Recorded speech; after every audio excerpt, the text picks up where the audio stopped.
Assalamualaikum warahmatullahi wabarakatuh. Kembali lagi dengan Yot Time. Kali ini narasumber kami yaitu Kang Fauzan Ali Rashid. Beliau profesor ya dari UIN. Apa? Sunan Gunung Jati. Oh ya, UIN Sunan Gunung Jati. Langsung saja kita bincang-bincang dengan beliau. Assalamualaikum Kang. Waalaikumsalam. Sehat Kang? Alhamdulillah. Sekarang sibuk apa Kang? Ya sekarang sibuk di kampus saja. Oh, siap. Persiapkan pembelajaran. Oh. Semester depan. Ngajar-ngajar Kang ya? Ngajar Oh. aja. Kalau boleh tahu Kang, ngajar apa Kang?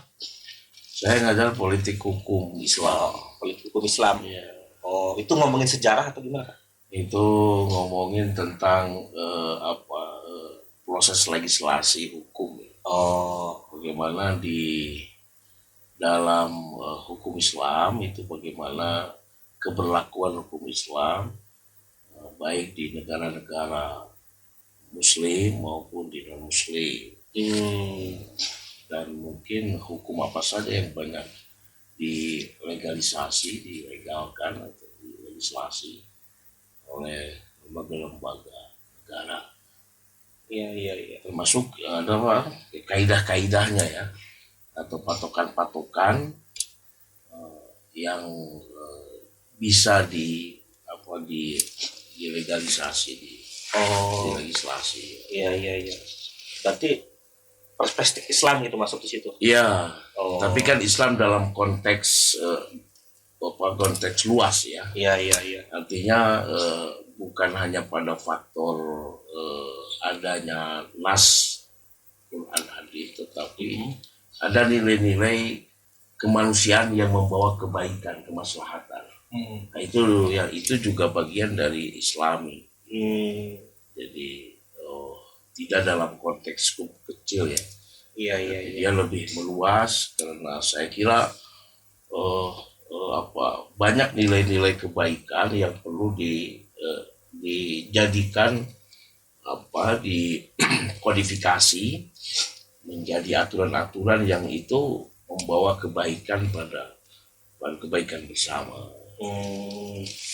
Iya. Full di UIN berarti Kang. Iya. S1. Iya, dia S1, S2, S3. Sekarang udah profesor kan. Iya. Linear ya. Berarti itu fokus politik sama hukum. Iya, betul. Politik sama hukum. Kalau tetapi kuliah saya itu kan S3-nya ilmu politik, pure ilmu politik. Di UI saya kebetulan. Tapi S1 saya di UIN ya. Iya. Di hukum Islam. S2 saya di Unpad. Sudut empat. Iya. Politik juga ambil. Iya, sosiologi politik. Oh, sosiologi politik. Jadi kita kan aktivis ya. Ya, Di mana aja nyantolnya yang penting beres begitu. Oh iya, siap. siap. Tapi emang sebelumnya ada background apa berarti? Pesantren gitu. Iya, saya dulu memang lama mondok ya. Lama mondok saya mulai dari SD kelas 5 lah saya belajar ilmu qiraah itu di pondok di Garut di Leles. Tapi saya lihat memang kelembagaannya studi saya mungkin loncat-loncat ya, tapi dari sisi substansi ilmu itu linier gitu. Iya. Makanya bisa saya ngambil guru besarnya politik hukum Islam. Ada keterkaitannya. Tidak loncat-loncat. Iya. Tidak S1-nya UIN, S2-nya kedokteran kan. Iya. Terlalu jauh itu. Jauh. Ada kehutanan kan. Iya. Jauh. Kalau asal berarti dari Garut Kang. Garut, saya asal Garut. Saya anak desa Salam Nunggal saya di situ. Zaman saya kecil belum masuk listrik di situ. Zaman saya kecil. Jadi tugas kita masih nyalain lampu itu. Tugas saya kecil itu sama orang tua tuh. Nyalain lampu, mademin mantu apa lampu kalau sudah pagi itu. Baru saya kelas berapa itu? Kelas 3 atau kelas 2 SD ya. Baru ada listrik di tahun 80. 79-an juga 80-an Baru masuk baru listrik. ada listrik di situ. Gimana Kang ngelihat dulu belum ada listrik terus sekarang Perkembangan pesat ya. ngelihat Iya. Kalau daerah saya sekarang ini apa ya? Kalau dulu kan merasa terpojok ya kita ini daerah ya karena listrik aja belum masuk.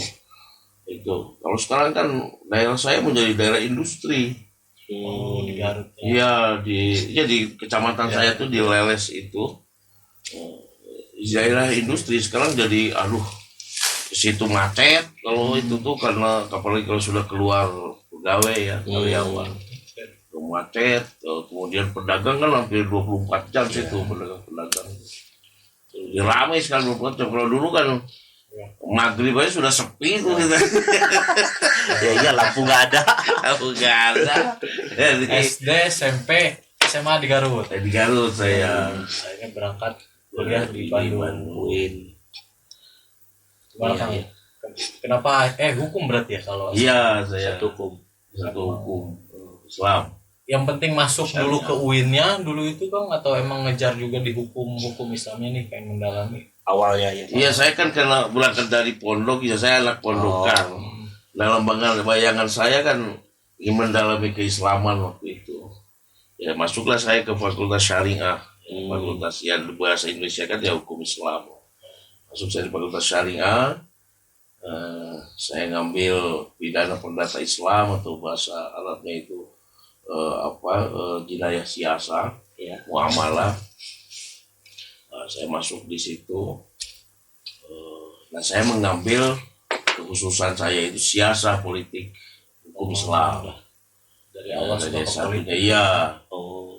Karena saya mungkin didasari saya tuh dari pelajar itu sudah jadi aktivis. Oh, siap. Jadi saya aktif di waktu itu di OSIS ya, di OSIS, di Pramuka saya sebagai pradana waktu itu. Di PGA saya tidak SMA, saya PGA Pendidikan Guru Agama dulu. Sekarang sudah nggak ada, itu tahun 94 sudah dihapus. Jadi saya aktif di OSIS, wakil ketua waktu itu di Pradana, saya aktif di PII. Oh, PII Garut ya pelajar Islam Indonesia. Tapi waktu itu karena terjadi azas tunggal ya, jadi PII dilarang itu. Nah kita sembunyi sebenarnya mah tidak muncul ke permukaan, tapi saya sudah menjadi anggota di sana. Kemudian saya aktif di pesantren, saya di kampung saya diangkat jadi pemuda masjid sekecamatan gitu. Jadi sudah bawaan begitu. Kemudian saya diangkat jadi sekretaris ikatan santri Kabupaten Garut waktu itu. Jadi sudah basicnya begitu. Iya, Basicnya organisasi. Jadi otaknya sudah otak politik. Iya. Kita terbentuk dalam dunia aktivis. Ya aktivis itu kan gak bisa lepas dong. Betul. Gak bisa lepas dari dia ingin bersumbangsi dalam pemikiran mengatur lembaga, mengatur masyarakat. Ya itu sudah pikiran-pikiran politik. Tapi ya karena karena berangkat dari anak-anak pondokan, bahasa sekitar, ya perlulah kepemimpinan kita ya leadership yang bernilai-nilai Islam. Nah, itu jadi jadi mahasiswa saya masuk HMI lagi, aktif di HMI full itu. Saya masuk sampai di pengurus besar, jadi hampir ya kesukaan saya sudah di situ lah intinya. Ya jalan hidup saya kan orang dan saya juga berpikir bahwa mungkin jalan ini yang mengantarkan saya mungkin jadi guru besar. Mungkin saya bisa kuliah itu. Kalau dulu saya tidak jadi aktivis mungkin ya saya di kampung aja guru ngaji kayaknya. Kalau jadi aktivis saya bisa gaul sama gaul di kampus ini, ketemu sama teman-teman saya jadi ketua cabang, banyak kawan-kawan aktif di Barko kan lama lagi. Akhirnya kan kita terdorong, termotivasi untuk bangkit kan, untuk eksis kan. Wah, kita juga anak kampung terbaik kan, gitu kan. Akhirnya termotivasi untuk kuliah walaupun ya dengan seadanya kan. Nah, saya kan cuman taruhlah kalau dari sisi ekonomi kan. Kita ini kan yang namanya di kampung lah. Almarhum ayah saya itu kan terakhir pensiun hanya guru sanawiyah ya. Dengan saudara yang banyak bisa dibayangkan. Oleh karena itu saya jadi aktivis merasa terbantu betul karena ya kawan-kawan kan Saling support. aktivis itu kan bayangannya kan tinggi ya. Betul. Impiannya tuh tinggi. Iya. Ingin membuktikan abang yang terbaik. Iya. Motivasinya itu. Iya. Jadi ingin selalu membuktikan kan. Iya. Akhirnya ya motivasi yang keras itu saya kira yang mendorong ya. Ya akhirnya ya adalah rezeki-rezekinya untuk kuliah ya. Untuk kuliah. Walaupun ya dengan resiko begitu. Mungkin ada masa muda yang tertinggal ya. Terlewati ya. Terlewati. Kita Konflik lagi konflik. Kebanyakan konflik kayaknya. Iya. Tapi belum nggak ada capeknya gitu Kang. Itulah nikmatnya ya. Malah semangat. Iya, makanya ini kan dalam pandangan saya hidup tuh kan ada jalur masing-masing. Kalau kita nikmati dengan impian yang besar, memang itu serasa jalan itu serasa nikmat aja gitu. Iya. Ya, serasa nikmat saja. Dan saya tidak ingin kayak orang lain, kayak diri saya aja karena saya ingin waktu itu dulu cita-cita saya mungkin hanya sebatas guru saja, guru agama. Tapi ya alhamdulillah bisa jadi dosen begitu naik dikit. Nah, itu mungkin karena merasa jalan saya di situ ya saya ikuti saja. Kalau mau jadi dosen, jadi guru ya saya kuliah saja. Saya nggak tergoda oleh misalnya bisnis dulu atau apa. Saya tidak merasa kalau punya uang ya sudah kuliah saja selesai. Iya. Tapi Akang tipe yang dulu waktu S1-nya tepat waktu atau di waktu yang tepat ya kan? Ya itulah kita ini terlambat tapi selesai. Iya. Beres kalian. Yang penting beres. Yang penting matang ya. Kan kuliah yang terbaik itu kuliah yang beres. Soal lama atau sebentarnya itu soal kenikmatan aja. Betul. Ini masih nikmat loh, lama nih. Itu. Tapi sekarang kan Akang dosen nih Kang. Iya. Kalau misalkan ada mahasiswanya yang aktivis juga jarang masuk, Iya. itu gimana kamu menghadapinya? Langsung dikasih D atau gimana? Ini apakah balas ya? Demo terus nih anak ini. Nah saya karena punya pengalaman itu ya, Ya. saya tuh memandang positif anak aktivis itu. Terus terang saya suka karena dunia aktivis itu dalam pandangan saya adalah betul-betul memanusiakan orang. Ini harus Sasaran pendidikan itu memanusiakan, bukan menjadikan, tapi memanusiakan. Bukan menjadikan insinyur, menjadikan dosen, bukan, tapi memanusiakan. Karena dalam dunia aktivis di situ ada sosialisasi orang, ya. Di situ ada komunikasi, di situ ada pengembangan motivasi. Jadi betul-betul dia itu pengembangan kreativitas. Itu aktivis kan begitu karakternya. Jadi betul-betul dalam pandangan saya itu lingkungan yang bisa mencerdaskan dunia aktivis itu. Karena di situ sering ada diskusi walaupun taruhlah mulai diskusi ngomongin tentang utang negara yang sekian triliun dan sampai pacarnya sendiri. Itu biasa lah. Dunia aktivis kan begitu. Betul. Kita ngomong dari ibadah Isya sampai subuh, ya semuanya terbahas itu. tapi itu memberikan kedewasaan dalam saya, wawasan tersendiri.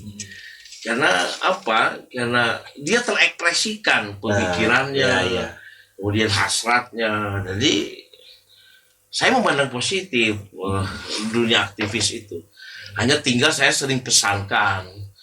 Jadi di era sekarang bukan hanya persoalan jadi aktivis kok saja, tapi harus ditunjang oleh kualitas pendidikan.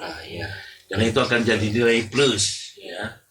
Jadi kalau orang aktivis sebelum saya di era-era 80-an, itu kalau DO itu bangga. Oh. Karena merasa jadi aktivis total gitu kan. Oh iya iya. Nah iya. sekarang diubah sama saya paradigmanya ke mahasiswa itu. Jangan begitu. Karena apa? Ya dalam proses kompetisi nanti Anda setelah jadi aktivis, Anda akan membuktikan bahwa Anda akan memimpin orang-orang. Anda butuh legitimasi pendidikan. Betul. Jadi tetap itu harus sukses walaupun terlambat. Dari Itu mana soal kita- waktu saja, Ya, soal waktu saja.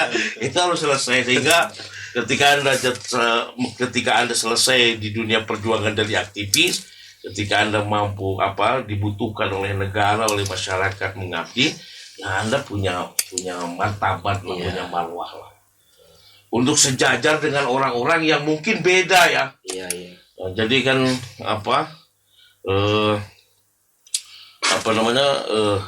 latar belakang elit itu akan beda-beda ya. Nah kita sebagai aktivis yang terpelajar gitu loh. Jadi tetap juga harus pertanggungjawaban sekolahnya harus beres. Iyalah, iyalah. Ya. Tapi nggak apa-apa terlambat gitu ya. Yang penting beres. Yang penting beres. Sebab itu dunia organisasi itu dunia pendidikan juga dalam pandangan saya. Bahkan saya terus terang aja, saya tuh menurut saya organisasi kemahasiswaan itu terlalu sedikit. Sehingga tidak banyak menggembleng mahasiswa. Ya kan kita di Indonesia ini kan tidak ada lembaga yang mendidik orang untuk menjadi leader. Tidak ada. Oh iya betul. Mana? Kecuali untuk IPDN ya, hanya sebatas pamong praja itu ya dalam ukuran sejarahnya ya. Nah, yang mendidik pemimpin bangsa itu hanya organisasi-organisasi itu. Jadi menurut saya semakin banyak organisasi dan diikuti oleh mahasiswa, itu semakin kita punya peluang, punya produk ya, punya pabrik yang banyak untuk menjadi pemimpin bangsa ke depan. Jadi jangan sampai bangsa ini dipimpin oleh orang-orang yang tidak memiliki pengalaman untuk bergaul di tengah masyarakat, bergaul dengan semasanya. Nggak bisa. Sebab memimpin itu adalah bukan hanya kecerdasan orang mengambil solusi, tapi kepemimpinan itu soal panggilan nurani gitu. Sehingga memimpin itu bukan dengan akal saja, tetapi memimpin dengan hati nurani. Sehingga kepemimpinan dia itu ya bisa dinikmati oleh banyak orang. Manfaat lah ya. Iya. Jangan sampai kekuasaan itu hanya sebatas kekuasaan saja. Tapi kekuasaan itu yang membawa kenikmatan bersama. Kira-kira begitulah itu ya. Siap. Jadi saya terus terang aja lihat anak-anak aktivis, kamu bagus jadi aktivis, terus maju, Anda kuliah tetap, ya kan? Harus. Jadi disitulah seninya, nikmatnya, hebatnya kecerdasan ente itu, matangnya ente dari sisi kecerdasan akal sama kekuatan mental itu ketika Anda itu bisa membagi waktu, semangat yang sama antara beraktivitas dengan kuliah. Itu baru orang hebat. Kalau cuma kuliah dia cerdas, wajar kerjanya baca buku. Lawang ini ngadain training kan, cari tempat kan, ngejar-ngejar instruktur, bayangin besok ujian. Luar biasa itu kan. Dia harus menghafal, dia harus besok persiapan, stamina harus kuat. Luar biasa itu. Jadi itu sudah plus itu, kalau ente dapat nilainya cum laude plus itu. Begitu teman-teman. Jadi prinsip kan. Iya dong. Jadi bukan jadi alasan gitu. Iya, jangan jadi alasan jadi aktivis lalai kuliah, jangan itu. Betul. Soalnya banyak yang jadi alasan kan. Sibuk di Iya. organisasi akhirnya nggak lulus ya. Iya. Nggak diselesaikan Iya. lagi. Padahal pembenaran juga ya. Sebab hitungan saya kalau sudah jadi sarjana dia. Kalau kuliah kita menghadapi buku, menghadapi komputer. Kalau sudah kerja kan menghadapi orang. Betul. Nah aktivis itu sudah bisa itu ngolah-ngolah dikit Pak. Kita aktivis yang ngolah-ngolah. Iya. Nah itu kalau itu negatif apa Positif dong. Positif. Positif itu Oke. pertanda dia punya bakat komunikasi yang baik. betul. Baik dan efektif. Iya, dia punya skill di situ. Skill gitu. mempengaruhi orang. Mempengaruhi orang gitu. Mempengaruhi orang gitu. Mantap.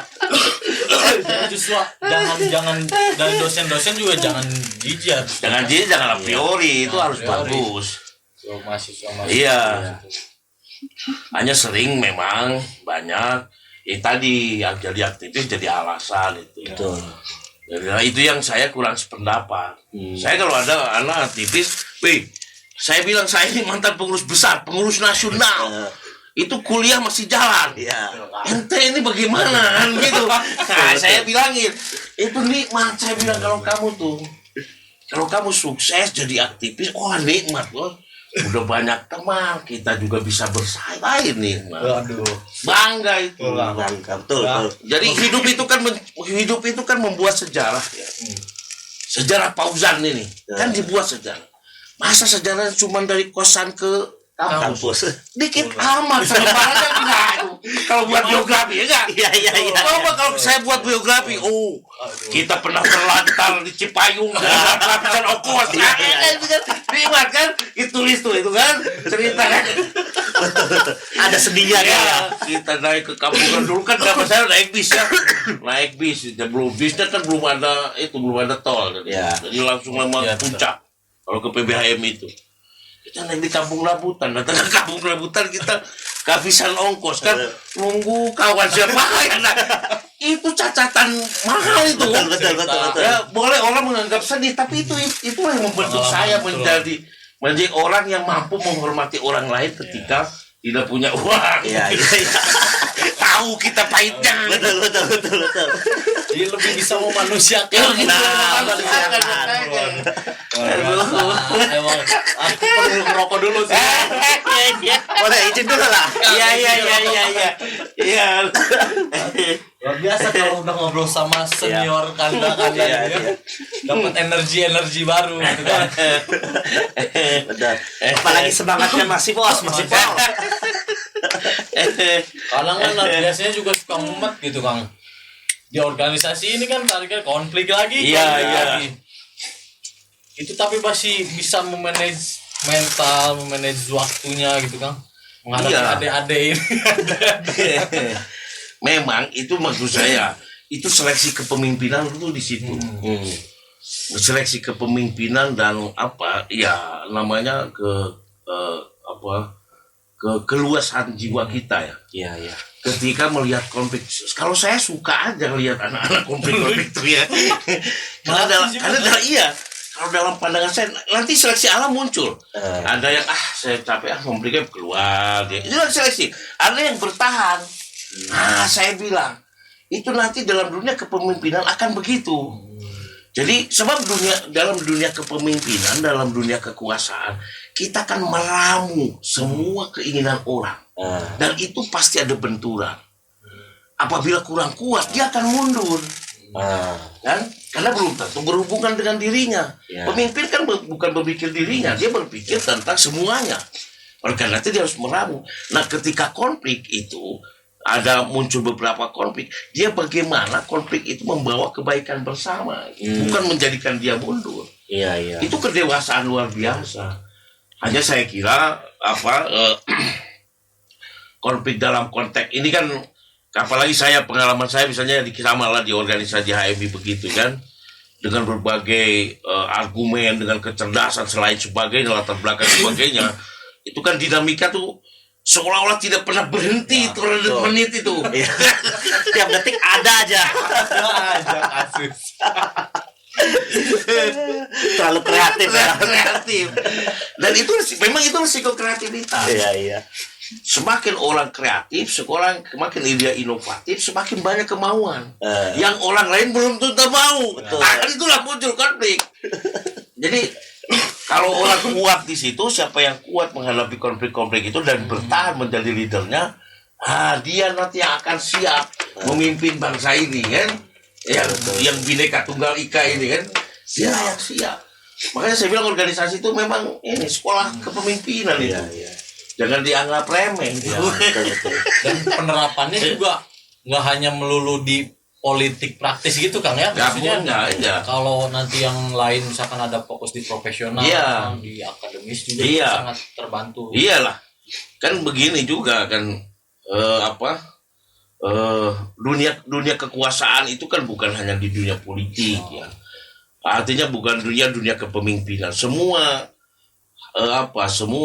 segmen kehidupan itu butuh kepemimpinan, termasuk di keluarga, Nah, termasuk di tengah masyarakat, di tempat pekerjaan. Sebab dunia kepemimpinan itu dunia yang membangkitkan energi positif semua anggotanya. Jadi tidak akan bisa lepas dari itu.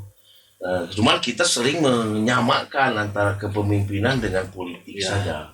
Padahal dunia pendidikan kan, nggak harus. kita kan pendidikan butuh meningkatkan sumber daya manusia. Itu kan butuh manajerial yang kuat itu. Dan kita akan berhadapan dengan tantangan baik di dalam maupun di luar negeri ya. Karena kita sudah tidak ada sekat-sekat dan nasionalisme sebenarnya. State itu hampir tembus. Karena dengan online begini, dengan semua digitalisasi, semua itu seperti tidak ada batas-batas negara. Ya, hanya administratif saja. Tapi sudah tidak bisa. Kita kejadian hari ini di Turki gempa, kita sudah tahu pada detik itu. Itu saking tembusnya. Jadi dunia pendidikan butuh apa? Butuh memanage bagaimana memprediksi yang tantangan-tantangan ke depan. Contoh misalnya hari ini kita dihadapkan oleh bukan hanya revolusi 4.0, sekarang sudah 5.0, bahkan ada yang mengatakan sudah 7.0. Itu yang semua itu itu berlakunya mungkin di Eropa, mungkin di Jepang, mungkin Cina, yang semua kehidupan sudah digitalisasi dan robotik. Jadi hal-hal teknis itu sudah tidak dibutuhkan tangan manusia. Dan itu memang terjadinya di sono, tapi di Indonesia bakal terjadi. Betul. Nah kita kan berarti kalau kita mempersiapkan anak yang akan hidup 10 tahun ke depan, berarti kurikulum kita harus siapkan dong hari ini. Betul ya. Jadi butuh manajemen betul, jadi butuh wawasan, butuh leadership yang kuat ya, kemauan yang kuat. Kalau kita serius mau mengembangkan sumber daya manusia, termasuk di dunia perdagangan udah bisa dia kan akan berhadapan dengan produk-produk impor, dia dengan lain sebagainya. Itu kalau makanya dalam dunia perdagangan ada asosiasi-asosiasi. Itu kan untuk menghalau atau dia untuk berkompetisi secara kelompok ya. Tidak individual, sehingga bisa saling bantu ketika ada apa-apa. Itu dunia leadership, dunia kepemimpinan. Iya. Jadi jangan disamakan lagi dengan politik. Miniatur organisasi juga skala kecilnya di kampus itu. Iya, di kampus lah. Sampai bisa dunia juga akhirnya berkelompok-kelompok. Iyalah.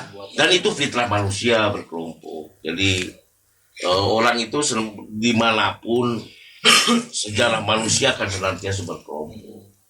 Makanya kalau kita baca buku-buku politik, buku-buku negara, ilmu negara itu, orang sering mengartikan bahwa negara itu ya kumpulan kelompok-kelompok masyarakat. Kalau Islam ya kabilah-kabilah itu. Jadi, ya dia ada buat konsensus, buatlah Indonesia. Dia konsensus, buatlah Amerika.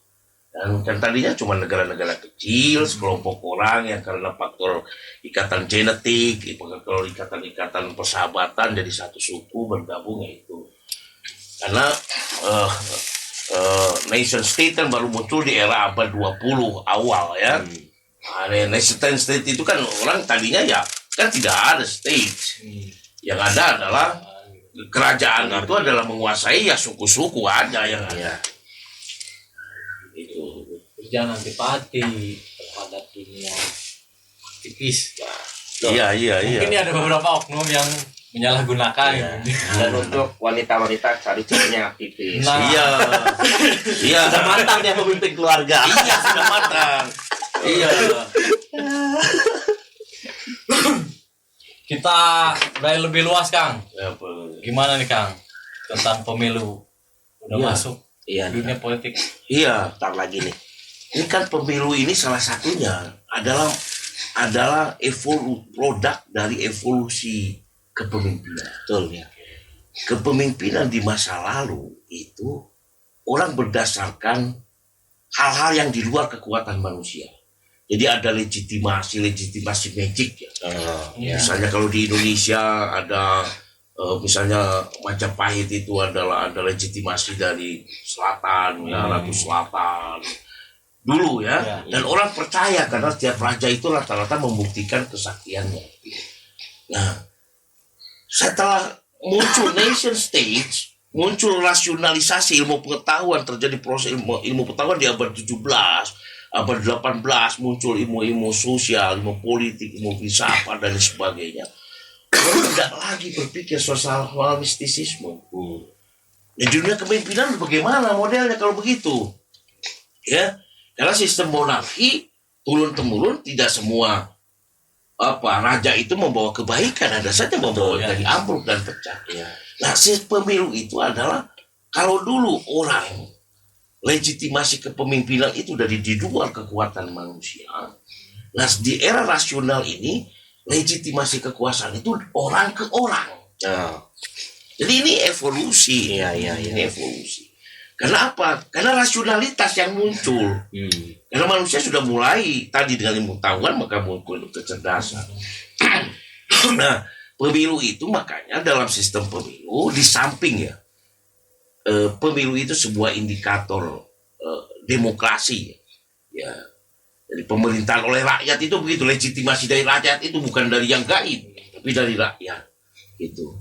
Itu indikator dari negara-negara demokrasi memang pemilu itu. Jadi sistem seleksi kepemimpinan lewat kepemimpinan politik lewat jalur pemilu. Jadi saya harapkan ya pemilu kita hari ini di Indonesia ini kan cukup panjang ya pengalaman berpemilu, pengalaman berpolitiknya. Jadi mulai dari proses di era Pak Karno kita ada pemilu tahun 55 itu memilih anggota konstituante, baru masuk di tahun 71 kita masih sistemnya terbuka ya. Di tahun 78 kita mulai sistem tertutup, sistem pemilu tertutup. Jadi 78, 82 sampai 97 itu sistem kita tertutup karena kita mengartikan demokrasi yang berbeda antara rejim, antara rejim yang berbeda. Jadi kalau dulu zaman Pak Harto, zaman Pak Karno terbuka karena dia belum memilih presiden, belum memilih legislatif, sebenarnya anggota konstituante saja. Tapi zaman Pak Harto itu lebih mengartikan sila keempat itu kerakyatan yang dipimpin oleh hikmah kebijaksanaan dalam permusyawaratan perwakilan.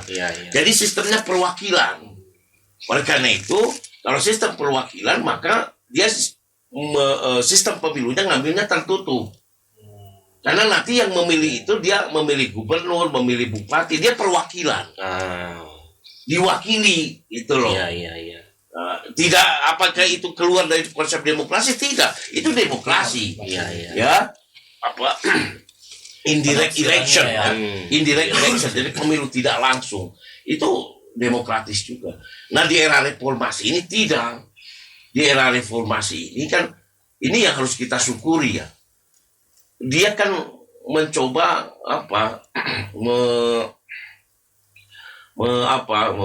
memperbaiki di era-era sebelumnya, di mana waktu era tertutup, sistem pemilu tertutup, itulah pemimpin itu tidak butuh kenal rakyat. Pemimpin itu cukup kenal dengan pemimpin lagi. Elit itu dengan elit.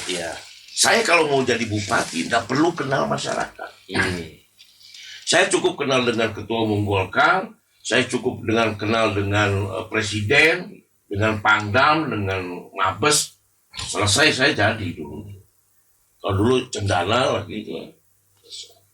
Tapi kalau sekarang tidak.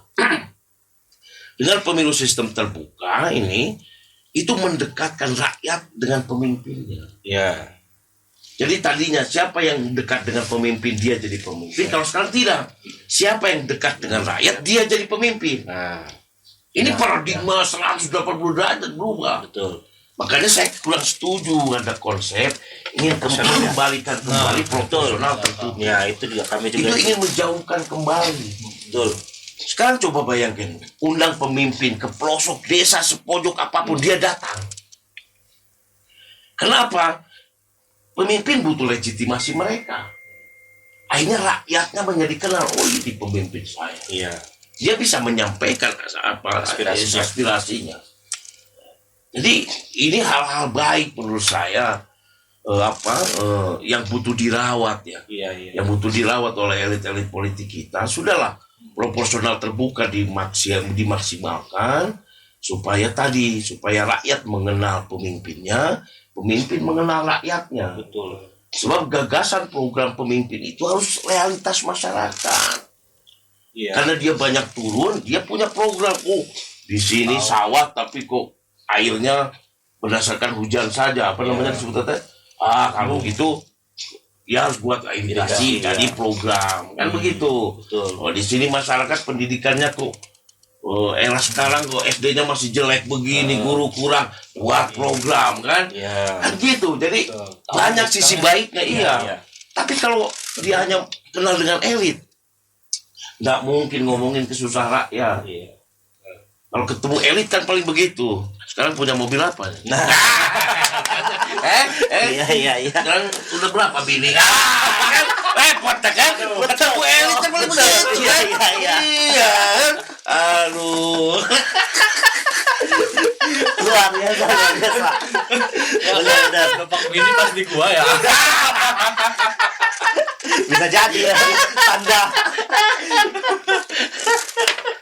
Aduh, Kang, gerah nih Kang. Iya. Kang. Semangat.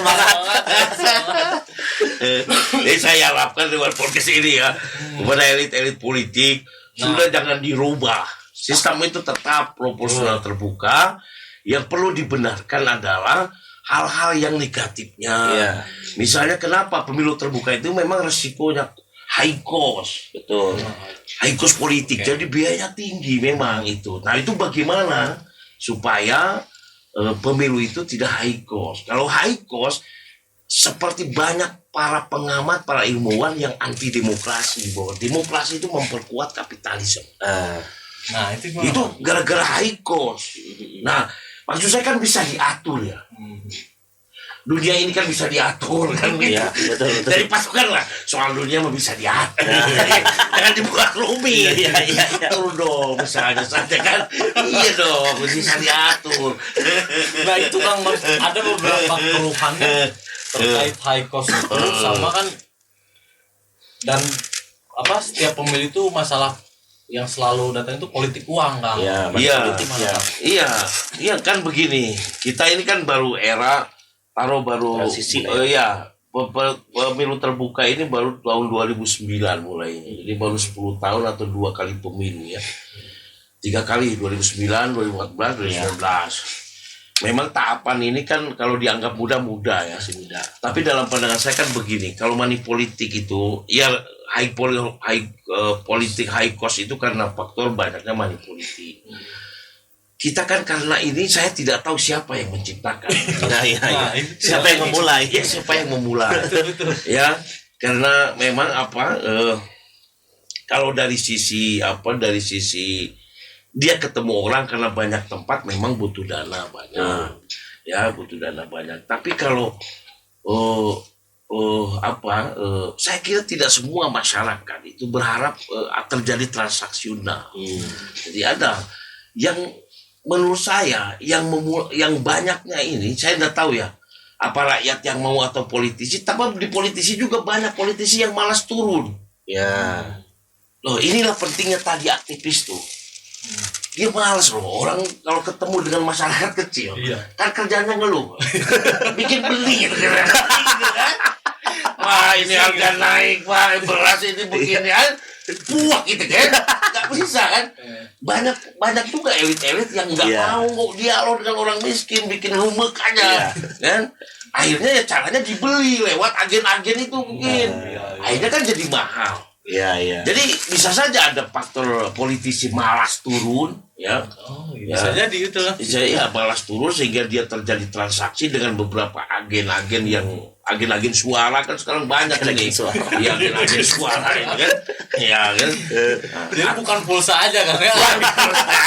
Bukan LPG juga. Ada juga suara. Ya akhirnya kan digede-gedein ya. Digede-gedein oleh itu, akhirnya mahal. Iya. Atau juga mungkin kita juga memang realistis, banyak masyarakat kita yang masih di bawah jauh ya secara ekonomi. Ya, itu juga memang mungkin dia kan tidak pernah berpikir jauh. Iya. Kalau saya berpikir jauh ke depan itu ya wajar lah profesor begitu kan. Tapi kan kalau masyarakat yang pendapatannya di bawah 20.000 per hari, dia kan tidak pernah berpikir minggu depan. Jangankan tahun depan, minggu depan saja. Dia yang berpikir hari ini saya bisa makan kan? Iya. Nah memang banyak masyarakat begitu. Ya terkadang ya karena dia tidak berpikir panjang, maka terjadi juga memang kalau udahlah dibeli 50.000 ya sudah suku ya ada saja tidak bisa dielakkan. Tapi saya kira kan mayoritas kita masyarakat kita kan tidak begitu. Jadi ini harus dilihat high cost itu bukan hanya masyarakat yang pragmatis saja, tapi lihat juga elit-elit yang belum tentu dia mau turun, capek loh.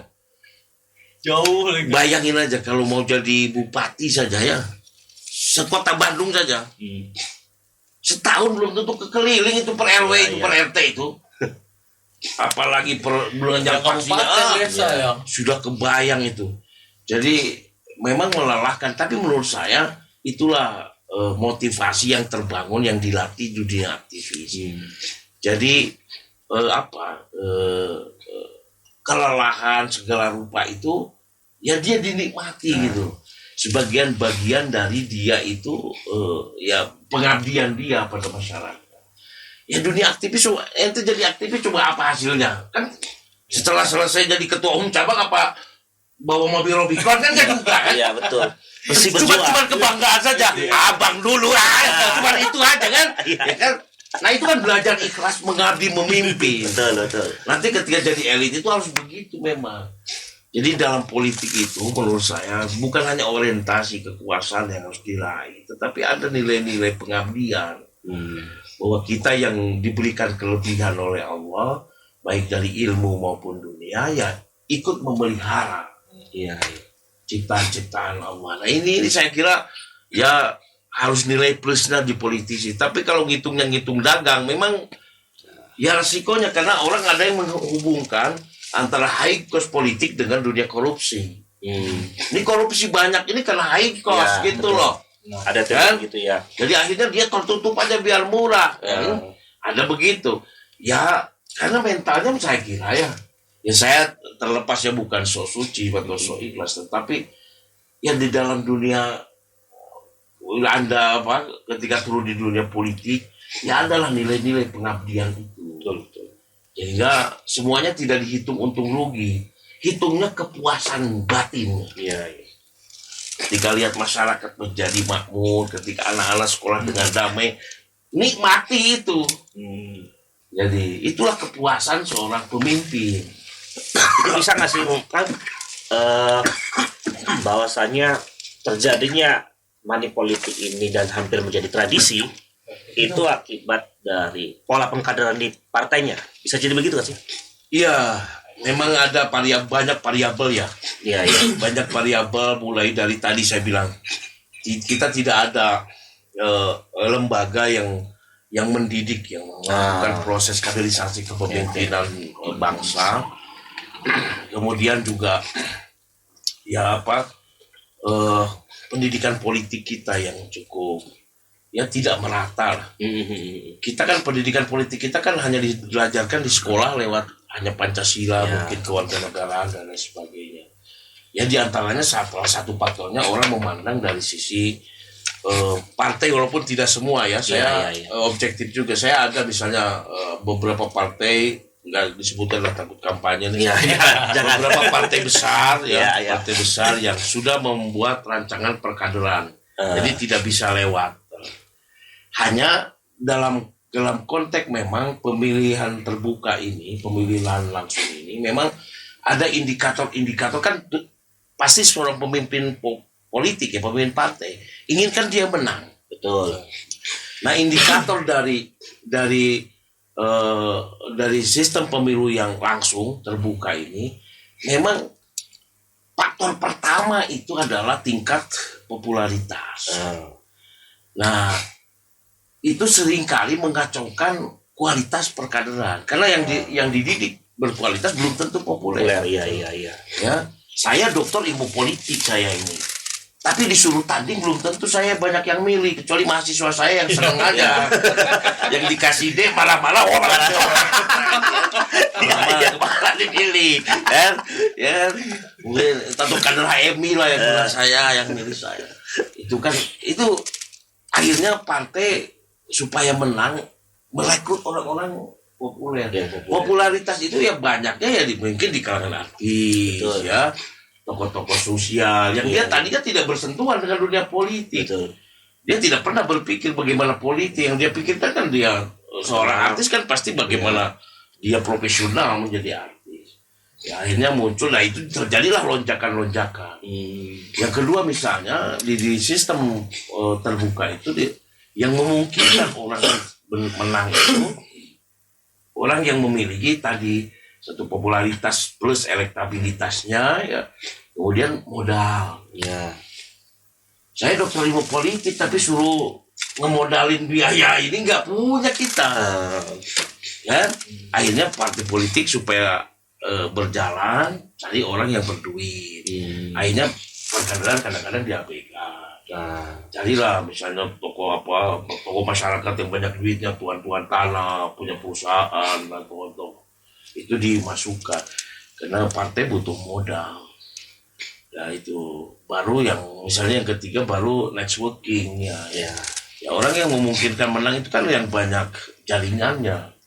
Kalau saya misalnya pernah aktif di HMI sampai PBHMI kan saya punya kawan se-Indonesia kan. Ya. Saya bisa jangkau di Papua saya punya kawan, di Maluku apalagi, di Sulawesi apalagi banyak. Jadi itu kan jaringan-jaringan ya. Belum saya misalnya aktif tadi di PI, kawan-kawan PI saya kontak bisa saja dukung saya kan misalnya. Nah akhirnya yang perkaderan terkadang itu tersisihkan. Nah ini makanya belum nyambung itu kalau kita mau meminimalisir high cost itu ya karena calonnya juga belum tentu orang yang memahami betul tentang makna politik.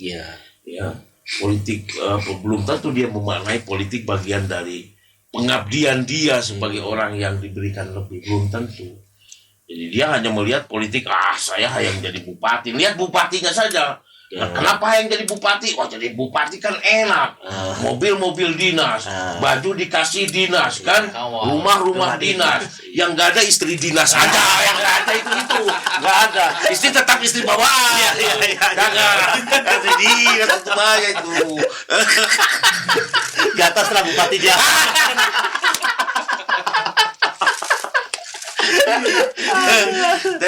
Jadi lihat politik itu yang enak-enak kan. Betul. Di anggota dewan kan, diserem kan orang lihat anggota dewan kan, segen orang lihat anggota dewan. Kalau apa-apa dihormati, dikawal, bisa dikawal dan sebagainya. Yang dilihat itu, ya akhirnya ya berpikirnya singkat. Kalau berpikir kenikmatan, itu orang akan berpikir jalan pintas. Kayak kita lapar kan, mana aja toko warung yang terdekat beli, ya. Tapi kalau kita ingin makan yang tenang ya, di samping nikmat dia tenang, dia menikmati alam, kita akan menahan lapar kita. Mendingan kemana lah ke tempat-tempat di Lembang, daun apa itu tuh? Ya ada tempat daun. Ya kayak begitu. Walaupun di sini jauh. Ya. Karena makan juga sama. Nah itu kan lain. Nah politisi itu memang harus mampu mengendalikan itu. Jangan lihat kenikmatannya saja. Jadi lihat dia kebermaknaan ya. Kebermaknaan dari politik politisi. Memang saya ya berharap ini memang berat ya. Ketika saya ngomong gampang kan ya. Ya, tugas akademisi kan ngomong gitu ya. Dan ya jadi kalau saya harapkan begitu. Kalau mau masuk di dunia politik itu yang dibayangkan itu pengabdian, kepuasan masyarakat akan eksistensi kita. Ya. Dan itu yang mahal. Itu yang mahal dari dunia politik. Bahwa keberadaan kita dibutuhkan oleh orang lain, itu yang mahal. Dan menurut saya itulah konsep kalau dalam Islam ya, konsep rahmatan lil alamin itu begitu. Anda menjadi rahmat itu ketika orang suka ketika ada Anda. Ya, kalau ada Anda orang lain tidak suka, ini orang yang menjadi alat itu kayak gitu. Ya. Jadi itu yang harus dicari. Jadi harus kepuasan batin. Walaupun ya saya kira ya susah ya. Susah. Karena itu nyangkut kalau dalam filsafat dalam dunia politik ya itu masuk filsafat politik, mata kuliah filsafat politik, etika politik. Jadi dia lebih high politik, kelas tinggi yang kalau kritik Aristoteles itu ya jadi politisi itu orang yang selesai dengan dirinya. Ya. Orang yang mampu membayar pajak. Yang tidak bayar pajak itu enggak apa, karena dia mikirin orang lain, dia mikirin dirinya. Jadi yang sudah selesai dengan diri, baik selesai kebutuhan materi maupun rohaninya ya. Saya kira kan orang yang korupsi itu kan bukan orang miskin. Iya. Orang yang korupsi itu orang kaya. Orang buktinya dia jadi pejabat, tidak? Iya. Ya, kalau jadi pejabat, kalau jadi bupati kan taruh kalau gajinya 100 juta sebulan kan kaya, enggak? Betul. Jadi yang korupsi itu orang kaya. Jadi ini bukan persoalan materi, ini persoalan mengelola jiwa, mengelola jiwa. Jadi penting saya kira ada nilai-nilai, kalau dalam Islam nilai-nilai tasawufnya, nilai-nilai juhud, nilai-nilai qanaahnya dalam berpolitik. Sehingga kita memberikan kesan kan kalau resiko jadi public figure, jadi politisi itu kan itu jadi ukuran, jadi contoh orang lain. Standarisasi. Termasuk dari standarisasi. Termasuk saya jadi dosen. Resiko jadi dosen itu saya akan jadi standar buat anak saya dan buat anak-anak pendidik saya. Oh kalau jadi dosen hidupnya begini ya, gayanya begini. Jadi itu. Nah, jadi politisi juga begitu akan dinilai. Oh kalau jadi bupati begini. Karena itu bupati yang ketangkap basah itu kelihatan oh jadi begini ya. Ada orang akan nilai. Tapi bupati yang betul-betul mengabdi pada masyarakat segala, dia betul disanjung meninggal pun dia orang lain, dia akan lain. Jadi dia akan jadi ukuran. Jadi contoh-contoh generasi selanjutnya. Tinggal kita pilih politisi ini mau jadi contoh yang baik atau contoh yang buruk. Tinggal itu saja. Ya, karena politisi ya public figure. Dia dimiliki publik, makanya tidak boleh ada yang tersimpan. Ya, dia kan wajib, hartanya aja wajib dipublikasi lewat LHKPN. Dia harus setor, dia harus menyerahkan LHKPN karena dia milik publik. Ya, gitulah. Biasa kawan-kawan. Semangatnya Kang Fauzan luar biasa. Kita udah sampai kaget bos. Ternyata semangatnya luar biasa. Nah itu kita sampai pikir ini Kang Fauzan ngerokok nggak ya? Iya. Sambil Awalnya iya. Karena kita kalau nggak sambil ngerokok itu suka ada buntu. Iya, ada buntu.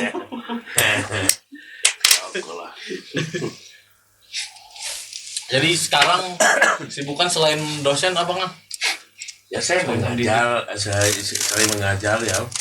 Ya saya paling itu masih aktif kan saya di kami Jawa Barat. Ya saya aktif di tengah masyarakat lah. Buku-buku bikin kan? Ya saya tidak banyak memang. Saya ada kelemahan saya itu ya. Kalau ide banyak, nulis susah. Nah, itu memang. Dunia aktivis ini kalau suruh ngomong 2 jam, dia masih kurang tuh bang. Suruh nulis 1 lembar. Iya. Itu kerjaannya lu. Itu kalau ada sih. Saya nggak terlalu ini banyak di dunia tulis penulis. Ya saya ini aja lah ya apa.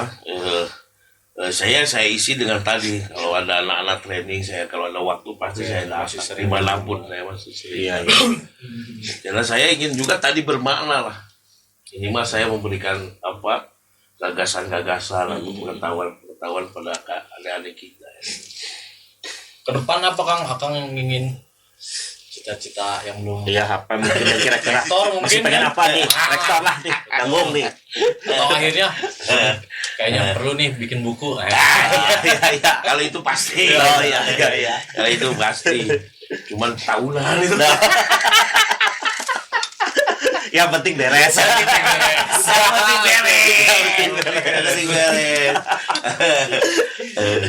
Nah saya kan sebenarnya ya kalau keinginan lebih tinggi ya ada ya karena ya ingin lebih dari hari ini gitu. Iya.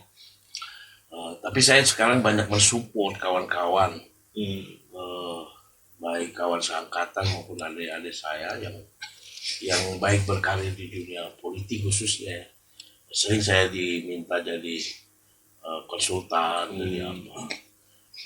Ya, saya kira kan dalam pandangan saya tadi hidup itu ya kita sukses itu bukan kita sendiri. Iya. Jadi saya juga ya membangun jejaring, Saling kawan-kawan support ya nanti juga ada efeknya, ya ada feedbacknya. Jadi karena hari ini kan logikanya tuh hari ini tuh saya melihat seperti tidak jelas kali ini, ya. Karena nggak tahu karena motonya kerja jadi yang penting bisa kerja walaupun tidak punya otak saya tidak tahu kan saya tidak tahu itu logika ininya ukuran mohon maaf ini Iya.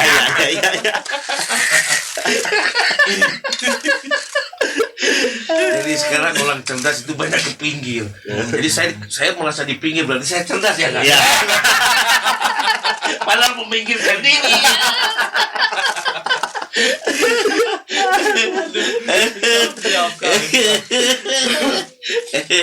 Buat anak mudanya Kang. Ya Kang, ada pesan nggak mungkin? Kesan. Apa? Oh iya kalau Biar saya kan semangat kuliah lagi Iya. Kang sampai S3 profesor. ya kalau saya begitu pesan itu ya anak muda yang saya kira masa muda itu pasti tidak akan terulang ya. Iya. Masa muda itu pengayaan memperkaya baik hazanah keilmuan maupun kejiwaan mentalitas. Ya, oleh karena itu jangan dibuat singkat.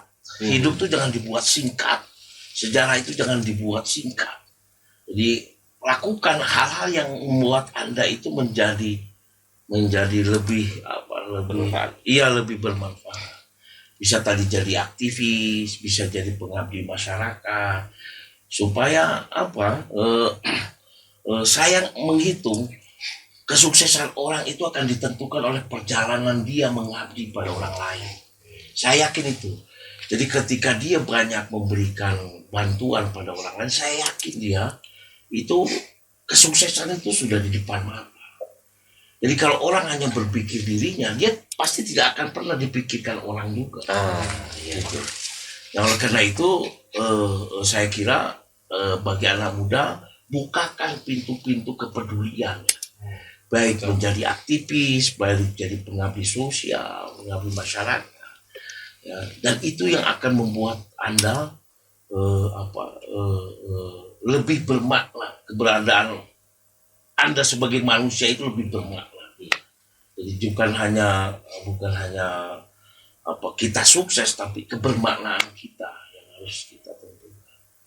Jadi ya saya berharap Anda semua jangan dibuang-buang hanya karena poya-poya, happy hidup begitu. Itu nanti tidak akan pernah memberikan bekas. Dia akan memberikan luka. Jadi orang yang terlalu mengeksplor kebahagiaan di masa muda biasanya sulit di masa tua. Apakah itu benar bukan tidak saya tidak tahu, tetapi saya itu orang meyakini begini. rumus alam itu tetap. Rumus alam itu tetap dalam pandangan saya. Dan ada tadi kausalitas ya, kausalitas.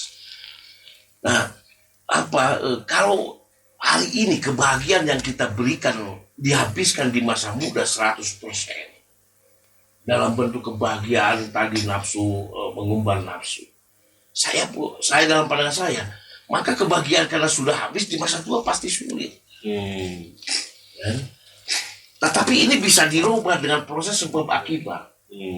Kalau Anda banyak membahagiakan orang, kebahagiaan Anda tersimpan, maka wajar kalau di masa tua Anda lebih bahagia. Dan yang ditakutkan orang itu di masa tua. Ya, di masa tua hidup menderita liar kan, iya kan. Kalau di masa muda putus cinta satu dicatat lagi, udah tua mana yang mau, udah jadi kerja susah, duit susah, ya apa lagi loh kan. Begitu teman-teman. Makanya buat kaum rebahan, jangan selalu merebahkan diri nanti karena kalian tuanya susah rebahan nanti. Oke, terima kasih Kang Fauzan. Terima kasih Kang Fauzan. Profesor Dr. Fauzan Sama-sama. Salihin. Ya. Sehat-sehat Ya, selalu Bang. amin. Sukses terus apa yang menjadi cita-cita ke depannya. Terima kasih udah mau hadir. Siap. Oke guys, sampai ketemu Sama-sama. di video selanjutnya. Bye. Yuk.